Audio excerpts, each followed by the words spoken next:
ज्या नेत्याला आम्ही आदरस्थानी पित्यास्थानी मानायचो, ज्यांच्याकडे पाहून ज्यांच्या कामाकडे पाहून सर्वसामान्य कार्यकर्ता हा विशेषतः युवक वर्ग राजकारणामध्ये पुणे जिल्ह्यामध्ये येऊ लागला आणि आज त्याच नेत्याला श्रद्धांजली वाहण्याची वेळ येईल कधी वाटलं नव्हतं. काल टी व्हीवरती बातमी ऐकली आणि पण भरून आलं. सगळे मागचे जुने दिवस पुन्हा डोळ्यापुढे येऊ लागले.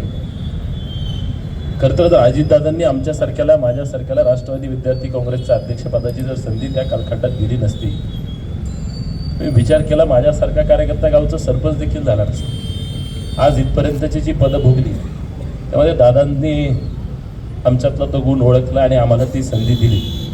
वेळोवेळी 17-18 वर्षाच्या वयामध्ये काम करताना देखील कुठलंही छोटं काम दादांकडे साधं विद्यार्थी संघटनेच्या लेटरहेडवर घेऊन गेलं तरी दादा त्या ठिकाणी न्याय द्यायचे. अण्णांसमवेत अनेकदा पंचायत समितीच्या कालखंडामध्ये दादांकडे जाण्याचा प्रसंग आला.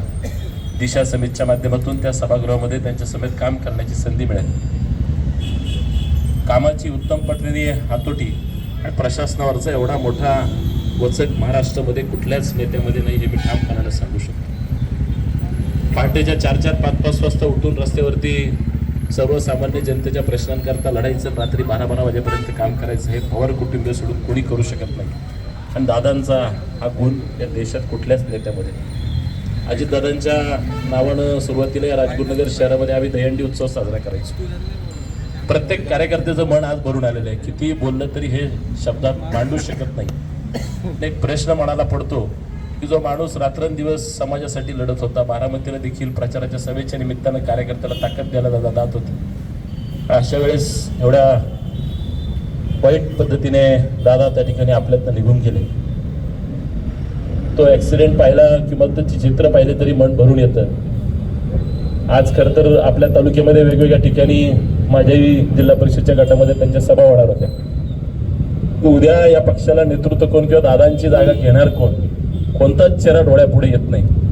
तो अण्णा मी या निमित्तानं सर्व सामान्य कार्यकर्त्यांच्या निमित्ताने आपल्यासारख्या वरिष्ठ मंडळीला विनंती करेन की आत्ताच्या महानगरपालिकेच्या निवडणुकीमध्ये दोन्ही राष्ट्रवादी एकत्र आल्या होत्या. आमच्यासारख्या साध्या कार्यकर्त्याला वाटायचं पुन्हा दोन्ही पक्ष एकत्र आले तर आम्हाला बरं वाटेल.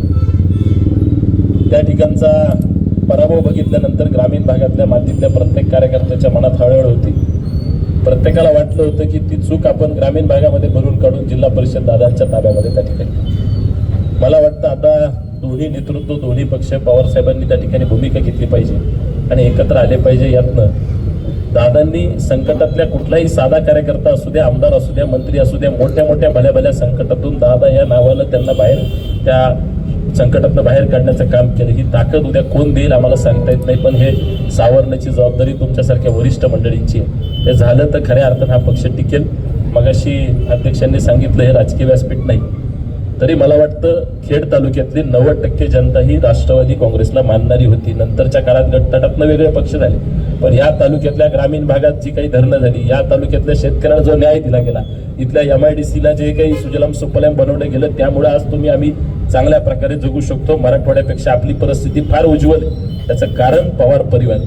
आज जर श्रद्धांजली द्यायची असेल ना तर राजकीय जोड्या बाजूला ठेवा. मी उमेदवार आहे म्हणून म्हणत नाही, पण तुम्ही काही करा, सर्व पक्षांनी मिळून एकत्र बसा, काय करायचे काय निर्णय घ्या. पण दादांचा जिल्हा परिषदवरती दादांची सत्ता आली तर खऱ्या अर्थानं त्यांच्या पश्चात ही त्यांना श्रद्धांजली ठरेल. आणि पुणे जिल्ह्यात पुन्हा पिंपरी चिंचवड पुणे महानगरपालिकेसारखं काही जर घडलं तर हा परिवार कोसळल्याशिवाय राहणार नाही. एवढंच मला या निमित्तानं सांगावंसं वाटतं. मी दादांना माझ्या राक्षी परिवाराच्या वतीने भावपूर्ण अशी श्रद्धांजली वाहून थांबतो.